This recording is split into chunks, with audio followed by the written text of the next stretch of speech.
Hello, I am the librarian, and once again, I am in the kitchen with Lavande, and we will be making dinner. Yes, once again, it is a soup. No, we are not only capable of making soups and snacks, it's just that I haven't been here as long as the other two hosts, so it will be a while before my segments diversify. But today, Lavande wants to make a corn chowder because, well, we found fresh corn on sale. So the ingredients in this one are, well, rather more complicated than the other ones we've done. I will walk you through them. So we of course have corn. I will be using 4 ears worth. I have a potato that I have, well, you can see it's a little damp. I've washed it. This is just a standard baking potato, pretty much any sort of, yellow, white, or russet potato will work for this. I have half of a red pepper. I mostly want it for color. And I have some green onions, also for color, and a small regular onion. I have 2.5 cups of chicken stock. Obviously, you can use store-bought or bouillon cubes if you do not make your own. That is totally fine. I have a cup of milk. I have knocked down the spoon. That's fine. 3 tablespoons of butter. 3 tablespoons of flour. I'm using a bit of sausage in this. Bacon would be ideal, but what I have is a piece of leftover sausage, and that will work fine as well. I have half a cup of cheese, or probably a bit less than that, about a handful. And that should be everything we need to get this going. So, first thing I'm going to do is move everything out of the way so I can get my cutting board in here. And you can sit up there where you will be safe. I'm going to, right, and my cutting board. There we go. First thing I'm going to do is chop this onion.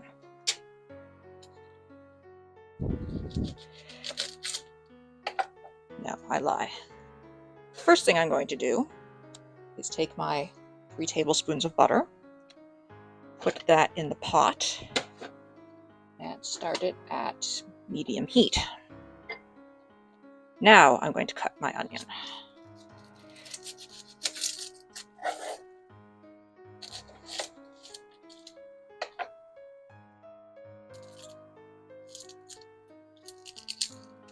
I just have a very small onion, so the green onion will help with adding a little extra onion flavor.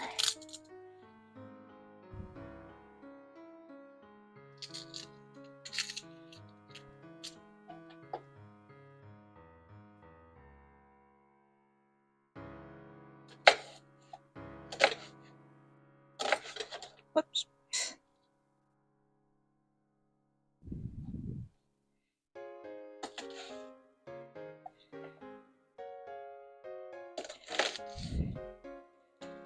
I want to cut these fairly small. Not, completely tiny, but fairly small.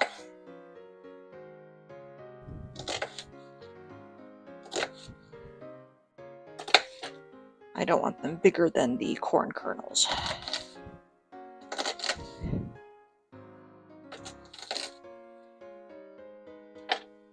Alright, how's my butter coming? My butter is melting, so I will take my onions and pop them in there.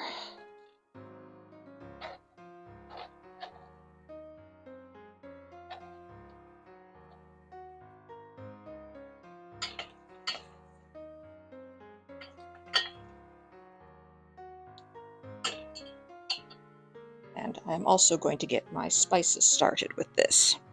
Now I will be seasoning to taste rather than giving you exact measurements because, well, whenever you give someone exact measurements of spice in cooking, they will complain that it's too much or too little. So I will be doing this the sneaking up on the flavors way. So I will get my, far out of my reach, there we go, salt, paprika,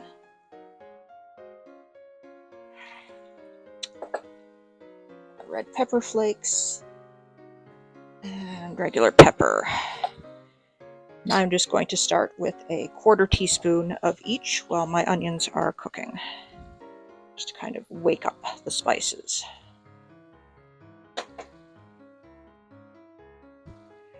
The salt will also help pull the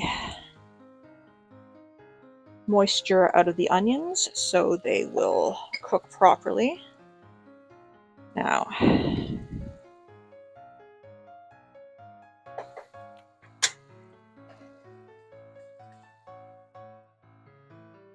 you want to cook them until they are at least translucent. I like them to be a little brown around the edges.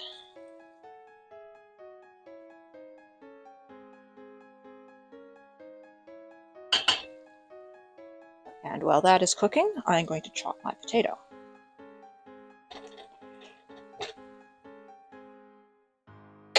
And again, I want fairly small pieces. This is just to make the soup a little heartier since corn is fairly small and light.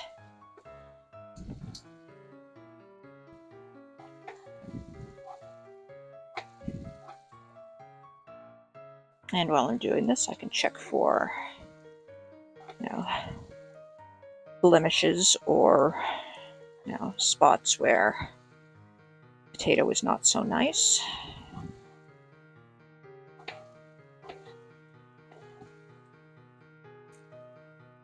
This one seems to be pretty good all the way through.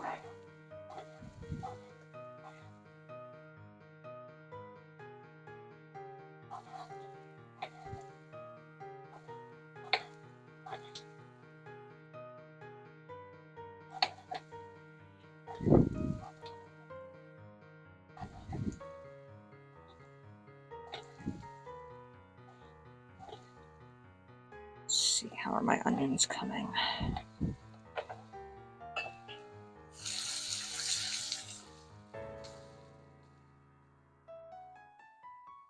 The onions are smelling quite nice.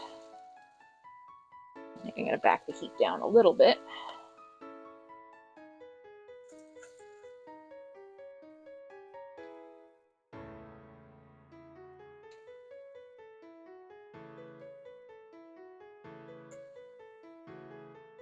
Right. I think my onions are about where I want them to be. Now, I'm going to take my 3 tablespoons of flour, and this is going to give the soup the consistency that I want. I want it to be a little thicker. So we're going to make a roux, which is just cooking butter or cooking flour into a fat. In this case, it is my butter. And you just want to cook that for a minute or two because you don't want the flour to taste raw. Okay. And once that is cooked up to your liking, I will take my 2.5 cups of chicken broth and just dump that right in there.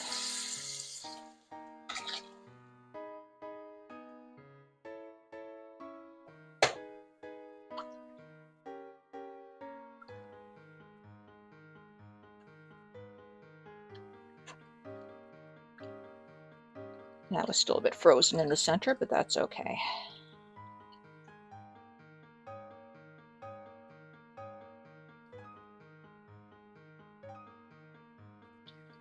It will melt.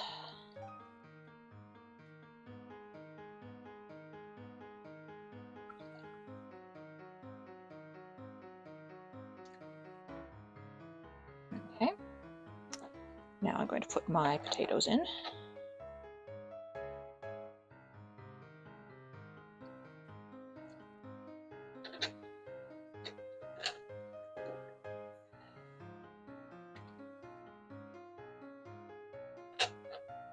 And once those are in, I'm going to turn the heat back up to a medium-high, and I will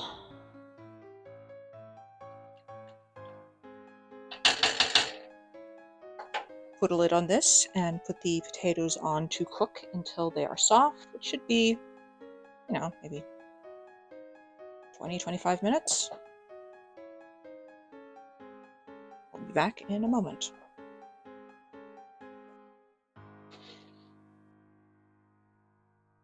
Okay, while the potatoes are cooking, we are going to move on to chopping up the other things we're going to put in here, starting with the corn. Now, there's various ways to get the corn off the cob.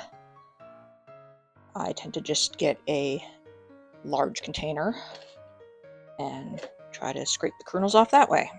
We'll see how I do.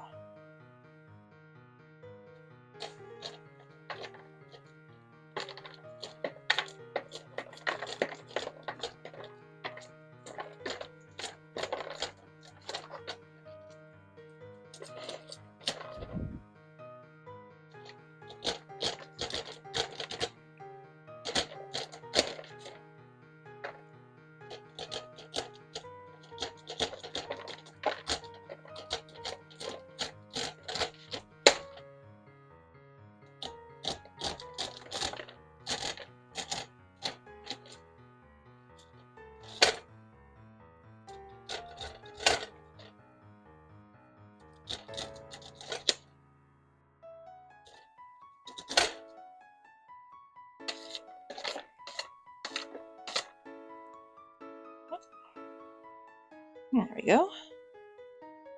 It's not too bad. Now I need to do it 3 more times. Be back in a moment.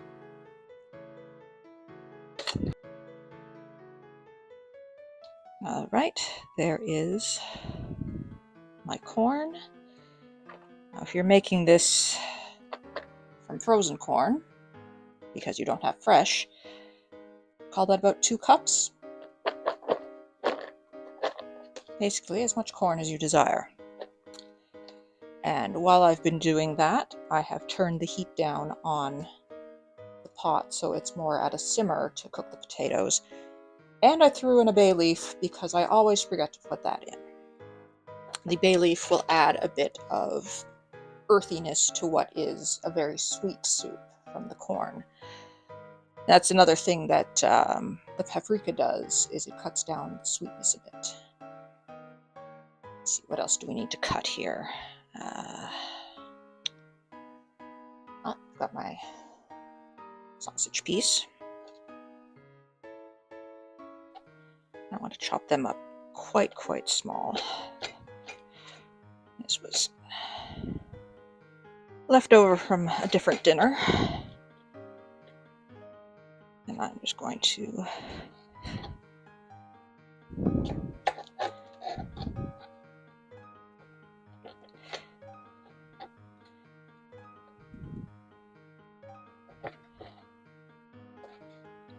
probably use a sharper knife for this, but I have made my choice and we're just going to carry on with our life. Now, the sausage is more of a little seasoning to this rather than a main ingredient. If you want to not have meat in this, go ahead, leave the sausage or bacon out. But as an omnivore, I like it in there.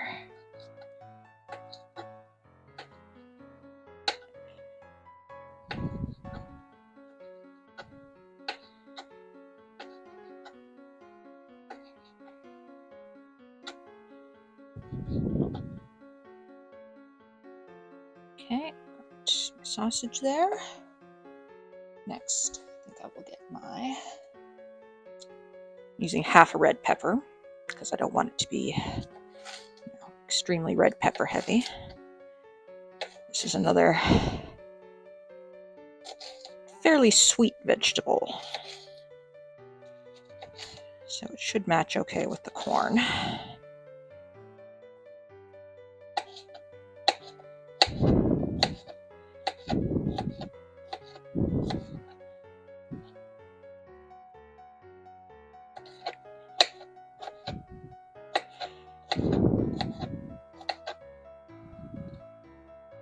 And I know some of you are looking at this and saying that my cutting technique is awful, but I am a clown, and we are very much people that, you should do as we say and not as we do.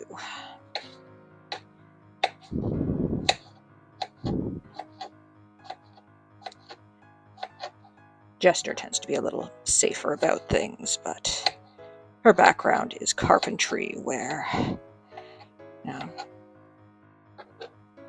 she's dealt more with table saws and things that can take your entire hand off, rather than just nicking your finger.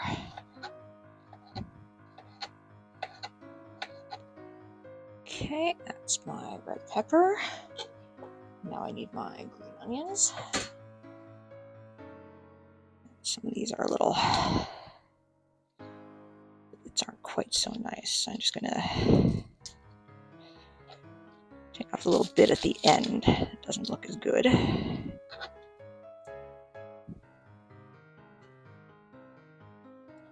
We'll chop some of that to add a little more onion flavor, and again, a little more color. But we're not putting it in at the very beginning like the other onion, because green onion is quite delicate and doesn't need a long cooking time.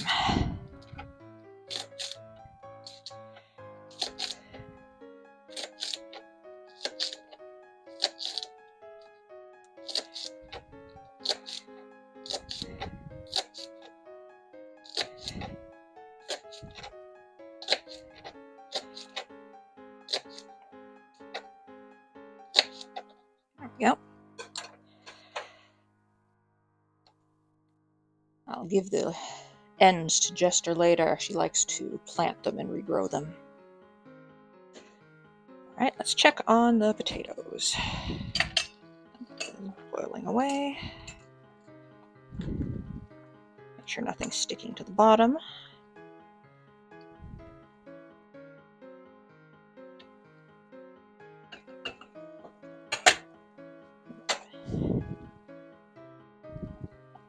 See how these are coming.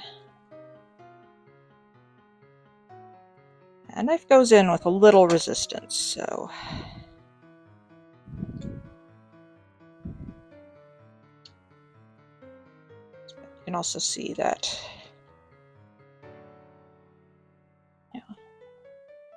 it's become a little thicker since we added the flour, so it's not a thin soup. Let's try squishing one against the side of the pot. Actually, it smashes against the side of the pot all right, so I think those are pretty close to done. So I can add the other things, since the corn and the peppers and everything do need a little bit of cooking time. They don't need a whole lot of cooking time, because fresh corn in general doesn't need to be cooked for very long. Add that in.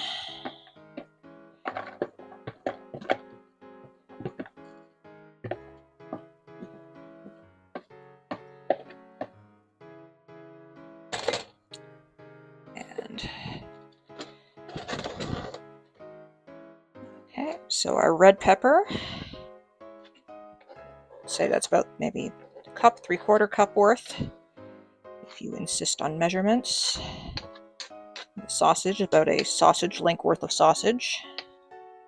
And the green onions are about 2 green onions worth of green onions. So I'm going to stir all that in.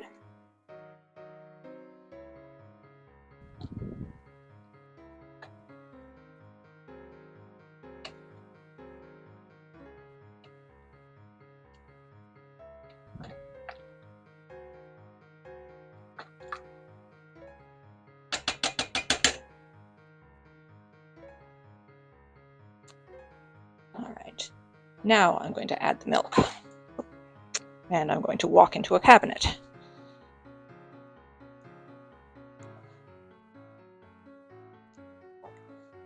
I put the milk and cheese back in the fridge. I didn't want them just sitting out. There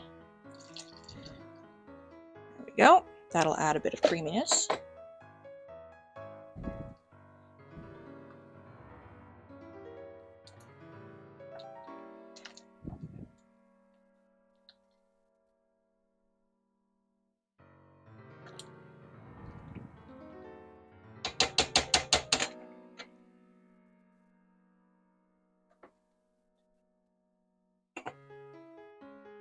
Right, I'm going to put the lid back on and let that cook for another few minutes.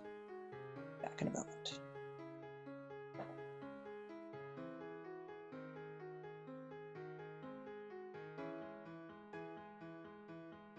Well,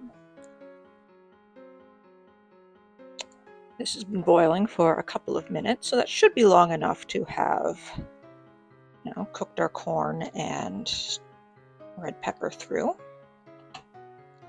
Now we want to turn the heat way down because we're going to be adding cheese, and you don't want your cheese to boil because it will separate and get all nasty. There we go, that's lowered the temperature a bit. So now I'm just going to throw in the cheese, which just adds a little more richness.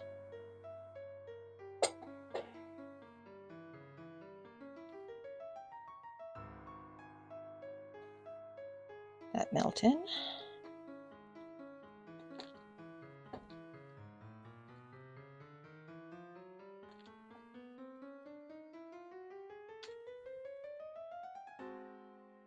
Now we come to the fun part, which is adjusting the seasoning.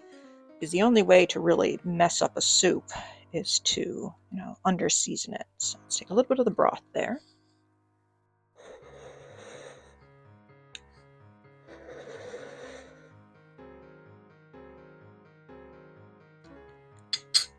And yeah, that's definitely missing stuff. So we're just going to add another 1/4 teaspoon of everything. So there's the red pepper flakes, the ordinary pepper, paprika. Now I'm going to add, I think, a 1/2 tablespoon of salt. Yes, the salt will bring out all the other flavors. So give that a stir, and then we'll try it again. That all mixed. So this is a very unusual recipe for me because I'm not adding garlic. I add garlic to just about everything.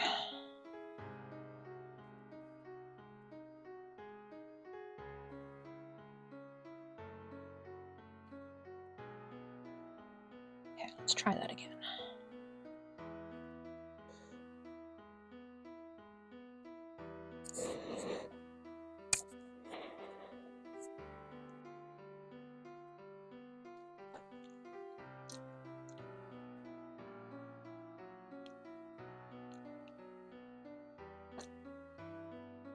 I feel like the heat's all right, but it's going to need a little more paprika and a little more salt. 1/4 teaspoon.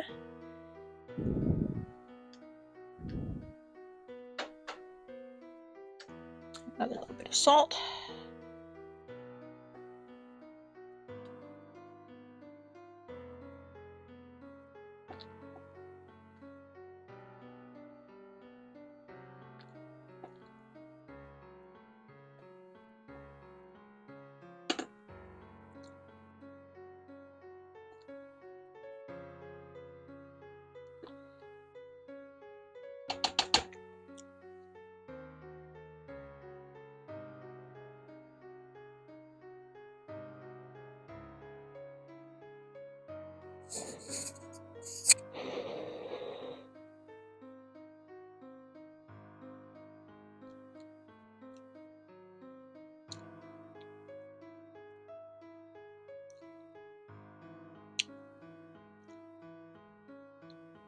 Okay, I think the paprika's all there. Maybe just a little more salt.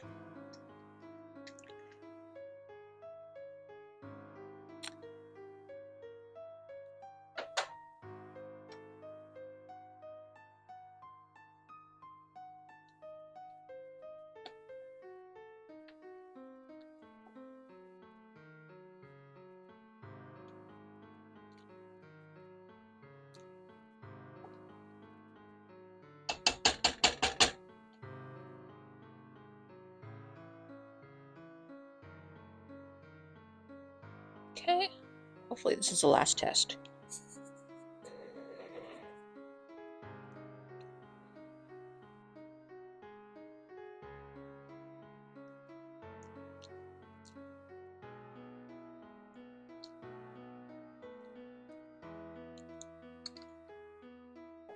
I'm just gonna add a little more salt. Okay.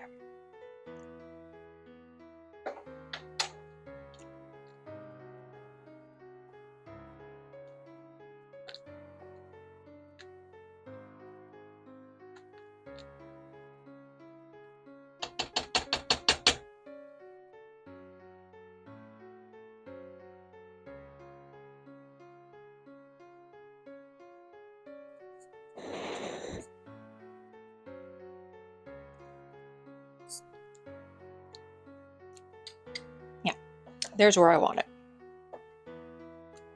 So I think what we ended up adding was half a teaspoon of red pepper flakes, half a teaspoon of black pepper, a teaspoon of paprika, and maybe a teaspoon and a half of salt. But yes, you should adjust these flavors to your own tastes.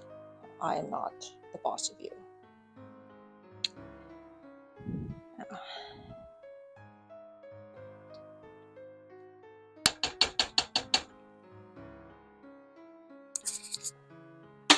Turn off the heat. Now, it's not quite dinner time yet, but I will take a little bit just to test it. And then I will put the rest away for dinner. Until next time.